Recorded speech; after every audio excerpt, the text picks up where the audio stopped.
Bismillahirrahmanirrahim. Salam hebat buat seluruh mitra di seluruh Indonesia. Pada siang hari ini kita akan ngobrol-ngobrol bersama teman-teman maupun ada yang pelatih, ada yang konsultan, bersama salah satu senior saya. Senior sekali nih, rambutnya putih banget kok. Wah, beliau adalah Bapak Sri Suharso dari Sragen. Selamat datang Pak Sri Suharso. Ya, terima kasih sudah diundang. Alhamdulillah Pak Sri Suharso ini banyak sekali mitra-mitra yang kecelik dengan nama jenengan loh Pak. Dikira perempuan banyak itu kan. Ketipu ya.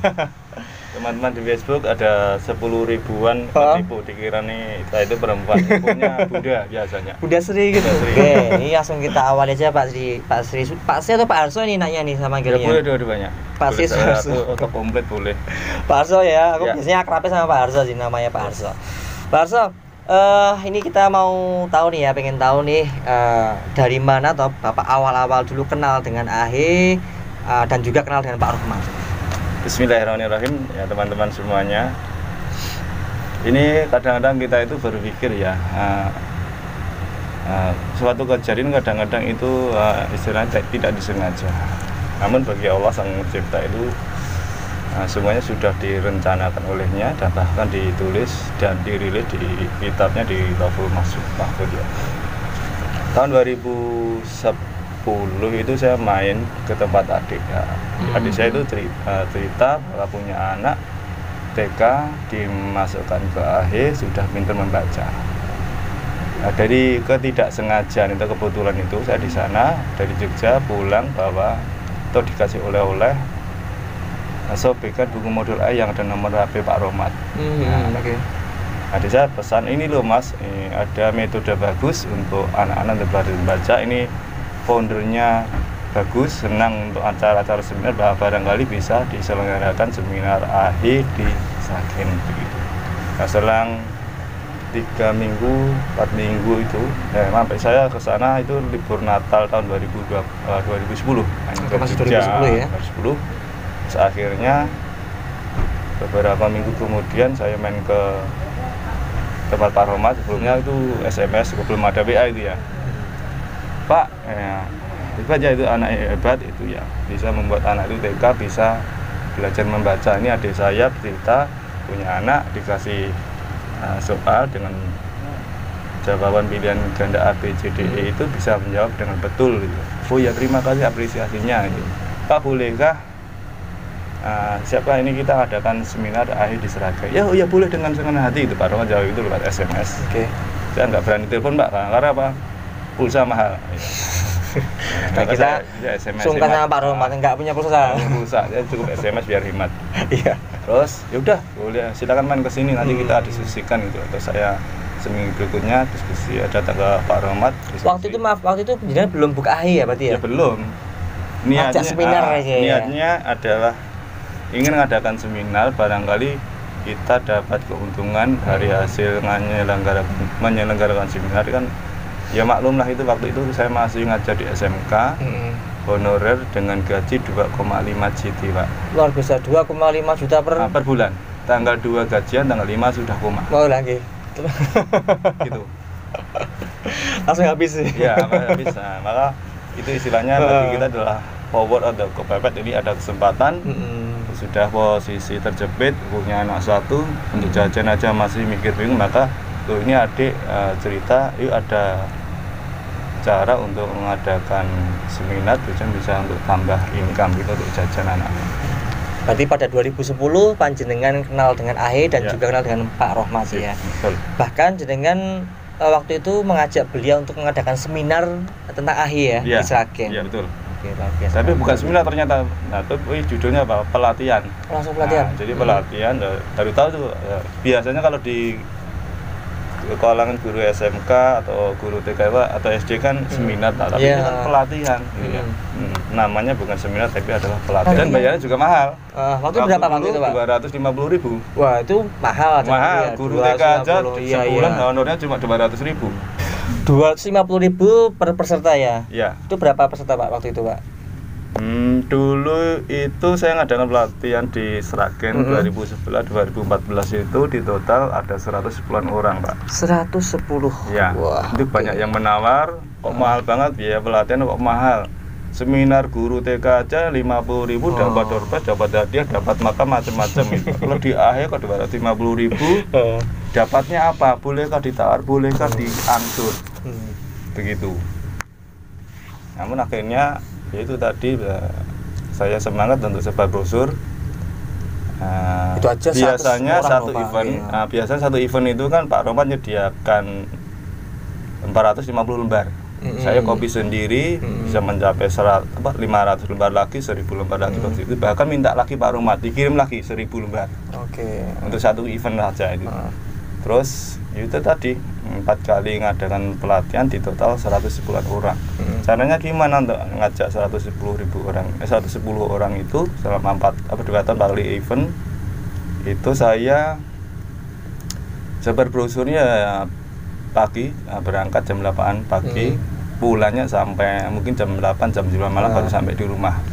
Ada TK sudah tutup, SD sudah tutup, saya lompat pagar Pak. Luar biasa. Masukkan ke apa? Wah, untung orang angin ya. Konang enggak apa-apa, niatnya kan baik. Niatnya mengajak niatnya baik. Kebaikan, Pak, ya. Iya, niatnya baik. Hujan gerimis bahkan sampai. Berarti itu berapa kali event Pak Jenengan mengadakan bersama Pak Romat? 4 kali. 4 kali di Sragen aja? Ya, di Sragen. Oke. Kemudian Pak, selama 4 kali itu jenengan udah buka unit akhir atau belum Pak? Ya, itu kan setelah ngadakan pelatihan akhir pertama, ngadakan pelatihan akhir kedua, 3 atau 4 bulan berikutnya Pak Romat bilang, Pak Harso, rezeki ini rezeki pelatihan itu seperti rezeki ulo. Hanya dapat 1 atau 2 kali aja setahun, dapatnya besar, namun hanya 1 atau 2 kali. Namun Pak Harso segeralah buka akhir, karena apa? Kalau buka akhir itu mungkin sedikit bisa juga besar, namun rutin ajeb gitu loh. Pak Romat bilang itu ya. Akhirnya setelah pelatihan kedua atau itu saya buka. Setelah pelatihan kedua, jenengan akhirnya membuka unit akhir. Iya. Ya sama, jadi awalnya juga ragu apakah laku gitu loh. Oke, jadi setelah buka unit akhir apakah dia juga masih tetap ikut mengadakan seminar-seminar gitu Pak?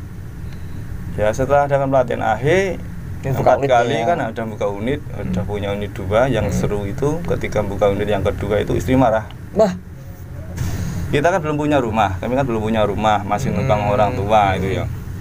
Mendingan uangnya ditabung untuk beli bahan material bangunan daripada untuk buka akhir yang kedua gitu loh. Lebih marah lagi ketika setelah jalan punya murid, saya ngundang tukang untuk merenovasi, memperbaiki tempat les yang si sewa itu. Marah lagi loh, gitu ya.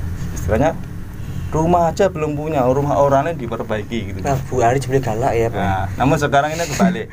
Karena apa? Sakit balik. Income-nya besar, lagi kerasa yang terima, saya nggak terima. Terus jenengan gimana?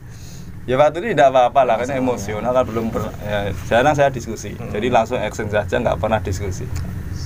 Lihat aja gitu. Jadi aja mah. Saya action, nggak usah, jarang diskusi, jarang rebukan, langsung action gitu. Dan sekarang posisinya kebalik ya, Bu Ari atau istrinya Pak Harso yang merasakan dampak baiknya dari buka unit akhir, jadi pelatih akhir dan lain-lainnya. Oke Pak Harso, pertanyaan berikutnya nih. Waktu itu pastinya banyak kendala-kendala Pak ya. Kendala-kendala selama perjalanan bersama AHI Pusat Pak Harso. Jadi dulu menurut profil yang saya dapatkan, panjenengan juga dulu sebagai karyawan, pernah Pak ya? Karyawan di AHI Pusat. Tahun berapa sampai berapa, mohon diceritakan Pak. 2013 itu saya sudah berhenti ngajar. 3 bulan atau beberapa bulan sudah berhenti ngajar itu Pak Romat manggil saya di AHI Pusat. Pak Harso, ini AHI Pusat butuh seseorang yang bantu untuk mengembangkan AHI, karena apa? Ini tahun-tahun ini, 2 tahun terakhir ini jadwal atau permintaan pelatihan klasikal di beberapa kota itu sudah menurun, mungkin sudah jenuh atau mungkin sudah pasarnya mau habis. Maka AHI Pusat sendiri yang istilahnya akan menyelenggarakan pelatihan, tidak menunggu LO yang dari kabupaten atau kota. Terus itu akhirnya 2013 saya siap membantu AHI Pusat. Itu 2013 2014 damping Pak Romat itu keliling tour mengadakan seminar di berbagai kota kabupaten di Jawa Barat, Jawa Tengah, Jawa Timur dan Jogja. Jogja. Dan perlu diketahui juga untuk seluruh mitra AHI bahwa dulu itu belum ada konsultan, Pak ya. Iya, belum ada. Jadi pelatihannya benar-benar kayak tadi Pak Arso cerita yang mengadakan seminar, ada ya targetnya berapa peserta gitu Pak ya. Kalau cuma 2-3 jauh-jauh kan cucuk bahasanya ya. Tapi kan sekarang dulu modelnya pelatihan klasikal, belum ada pelatihan individual. Belum ada Pak ya. Nah. Tapi setelah jenengan awal-awal masuk di AHI Pusat dulu ya, diajak Pak Rohmat, ada kendalanya seperti apa Pak? Kendalanya Pak? Oke. Ini yang ingat aja lah. Ya, AHI Pusat dulu kan saya sama Pak Rohmat, Bu Alif dan Mbak Tristin kan pernah diskusi, yuk Pak, ayo kita bersama-sama untuk berjuang ya istilahnya mengenalkan AHI lagi dengan cara yang berbeda gitu. Akhirnya Pak Rohmat punya ide itu mengadakan seminar tadi di berbagai kota kabupaten, cara gimana kita menghimpun data, cari data TK atau SD atau MI atau itu untuk kita undang sebagai peserta seminar. Namun ciri payah usaha AHI Pusat itu sangat sedikit disambut oleh para guru TK, guru SD. Ya karena nggak ngerti, dikira mungkin istilahnya nggak diperlukan atau bagaimana. Ya saya tahu dulu waktu di AHI Pusat ada bendel segini banget Pak ya. Betul lah. Nggak kepake ya. Jadi itu kita setiap bulan itu kita mengadakan event di 2 kabupaten. Dan 2 minggu sekali kita AHI Pusat ini menyelenggarakan seminar di Jawa, di salah satu kedua kabupaten di Jawa Barat, Jawa Tengah, Jawa Timur tadi, sama Jogja. Nah, sebelumnya kita nyetak undangan, nyetak brosur Pak. Jadi kalau dihitung mungkin 2 atau 3 bulan itu Pak Rohmat mengeluarkan motor 1 gitu, untuk beli perangko, untuk bayar perangko. Dulu ada undangan Pak, langsung ulang itu Pak ya. Untuk nyetak brosur itu. Yang nyandal berapa, yang minat berapa, paling cuma 10 orang yang minat ikut seminar. Sama saja itu akhirnya Pak udah sampai di situ. Itu adalah ketika waktu model seminar Pak ya, model seminar, model klasikal. Yang kita undang itu banyak loh Pak, ada 300 sampai 600 undangan. Yang daftar paling-paling cuma 30. Yang datang untuk karena belum bayar, paling-paling cuma 15. Yang siap gabung paling 1 sampai 7 orang. Waduh, persentasenya sangat kecil sekali waktu itu ya. Nah, ya kayak gitu Pak ya, bener Pak ya. Saat berbanding baik dengan sekarang ya. Sekarang aja udah banyak sekali teman-teman mitra AHI yang calon mitra yang kecewa karena areanya sudah penuh, sudah kesulitan mencari area yang kosong untuk mendirikan AHI dan lain-lain. Ya, itulah mungkin gini Pak. Dulu kan orang mau gabung AHI kan merasa ragu ya. Kita punya kata-kata yang ini, sesuatu yang belum pernah dikerjakan itu seringkali nampak mustahil. Namun ketika sudah menunjukkan manfaat atau mungkin hasilnya atau prosesnya bagus, itu baru ngikut-ikutan temannya. Padahal itu sudah terlambat. Teman-teman sudah sukses. Lihatnya hasilnya aja atau enggak lihat prosesnya, pengen ikut-ikutan udah terlambat. Iya, sudah terlambat. Oke. Pak Arso, ini pastinya juga ada cerita-cerita unik selama perjalanan entah waktu itu bersama AHI Pusat maupun ketika membuka AHI di rumah Pak. Mungkin bisa berbagi dengan teman-teman di rumah Pak. Ya tadi salah satunya membuka AHI itu kan istri kurang setuju. Jadi ya unik sekali. Yang kedua, saya juga baru tahu loh Pak. Yang kedua itu saya cerita ini juga ke Pak Rohmat ceritakan ke Bu Alif. Saya membuka AHI itu pertama itu meja aja mertua yang buatkan. Yang kedua tikar aja pinjam kepada orang tua, belum beli karena Pak era modal ya Pak. Enggak modal. Jadi itu karena Pak yang pertama pesan meja, kedua tukang di tetangga itu repot, nggak bisa melayani, terus itu akhirnya minta mertua untuk dibuatkan 1 meja. Terus akhirnya saya buat meja sendiri dari sebisa mungkin ternyata juga. Sekarang meja dua-duanya itu masih saya museumkan. Ada historinya di situ Pak ya. Luar biasa sekali nih ya ini. Ini kan saya 2013 itu kan sudah berhenti ngajar di SMK. Ya, selama 12 tahunan ya. Ya. Itu mengapa berhenti ngajar di SMK padahal sudah sertifikasi gitu ya. Terus karena apa? Sebentar Pak, itu belum punya pegangan yang lainnya loh Pak. Ya, sudah hanya AHI aja ya. Karena apa gini loh, saya itu melihat dan mengalami motivasi belajar anak di SMK kami itu berbeda jauh, bahkan bertolak belakang dengan anak-anak AHI gitu ya.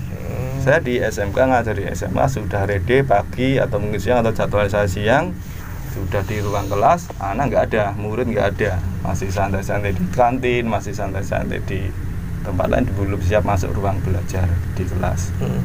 Beda Pak dengan di AHE, pulang SMK kadang-kadang setengah 2 itu ya. Nunggu ya. Di rumah sudah ada 5 anak, 7 anak menunggu. Pak saya duluan, Pak saya duluan.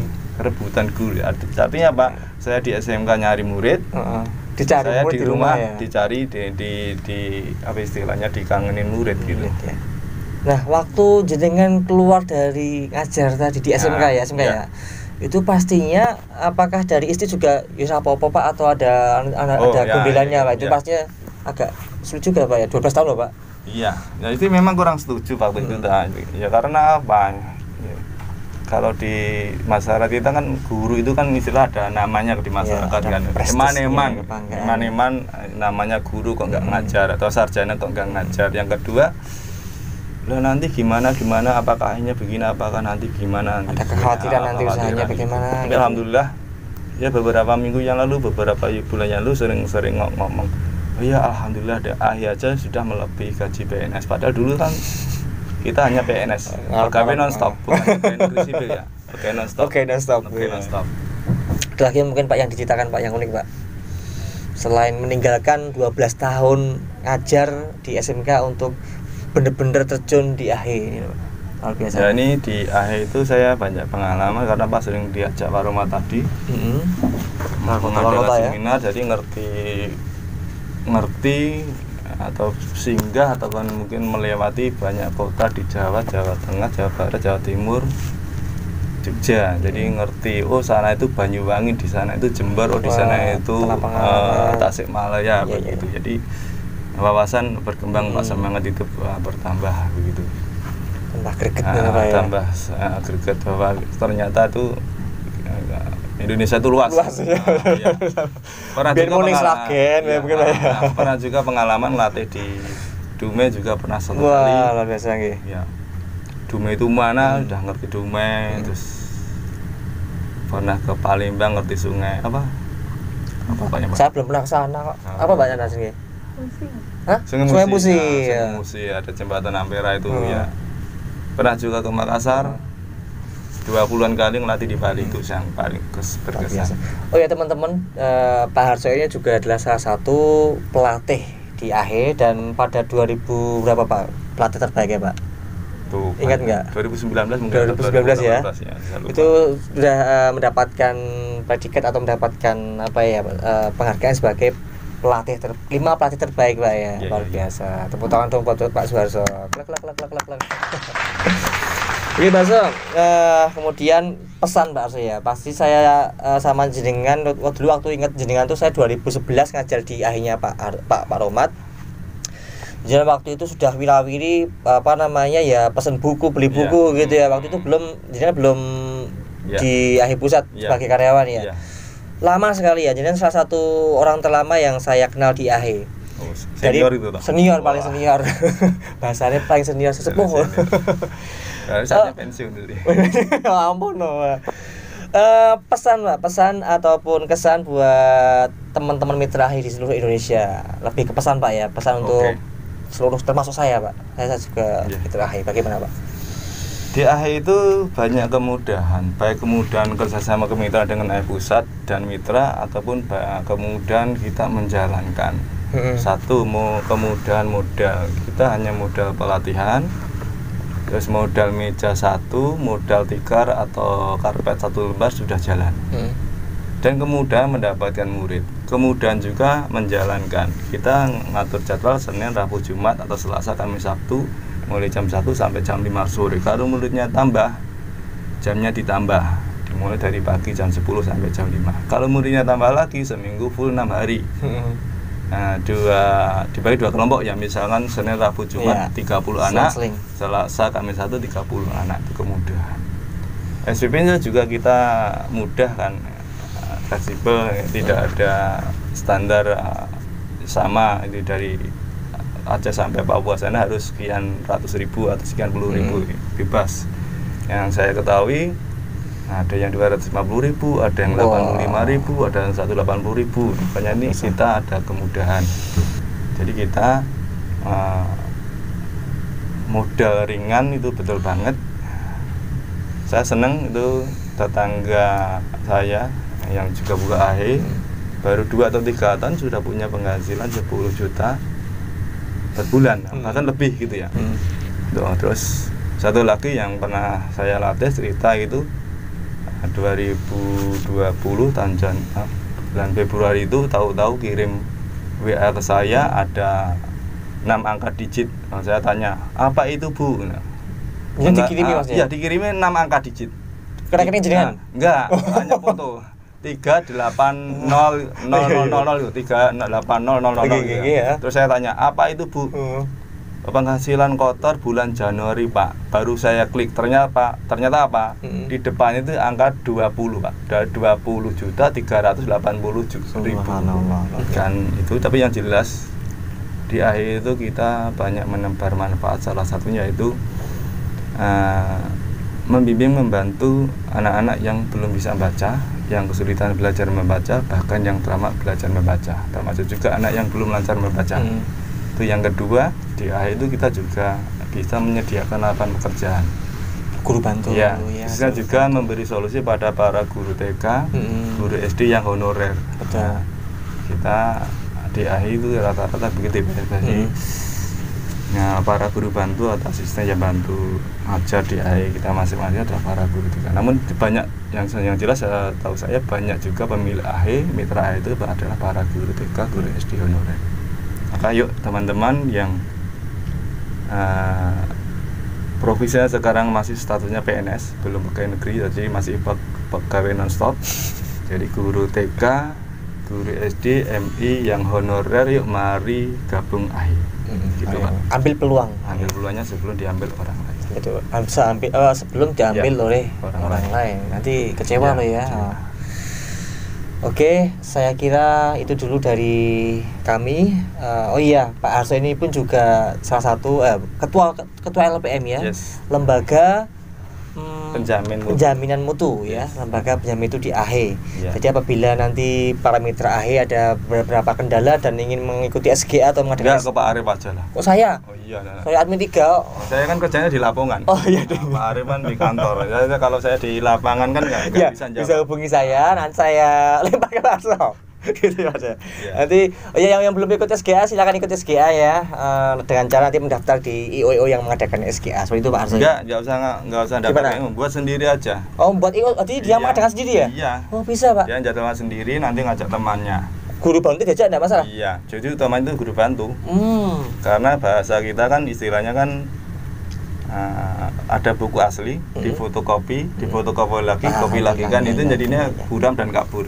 Gitu ya. SGO seperti apa nanti pembahasannya besok ya Pak ya. Iya, siap. Lebih penasaran lagi teman-teman mitra AHE. Jadi besok ada wawancara lagi? Oh, ada dong. Ini permintaan dari seluruh mitra AHE di Indonesia ini. Terima kasih. Oke, gitu dari saya. Mohon maaf apabila ada yang kurang berkenan. Kami undur diri dulu. Semoga bisa bertemu di lain kesempatan. Saya Arif dan sahabat saya undur diri. Semoga bermanfaat. Wassalamualaikum warahmatullahi wabarakatuh.